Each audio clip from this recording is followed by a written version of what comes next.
ভাই এই পাবদা মাছের কেজি কত করে? পাবদা 300 টাকা করে রাখা যাবে। 300 টাকা মাছ ভালো হবে?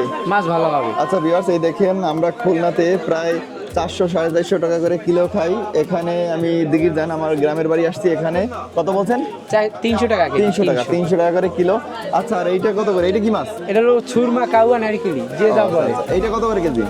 এটা 350 পর্যন্ত রাখা যাবে। অরিজিনাল বোর্ডের মাছ। আচ্ছা এটা টলারের মাছ না? জি। এটা কোলেস্ট্রল না? না এটা কোলেস্ট্রল। আর এইগুলো কত করে? এটা কলম্বো মাছ, এটা 250 টাকা কেজি। 250 করে কেজি। আর এইটা? এটা হলো ফাইসা মাছ। আচ্ছা 200 টাকা কেজি। আচ্ছা আর ওইটা? এগুলো হলো সুরি মাছ বলে। হ্যাঁ ওটা কত করে?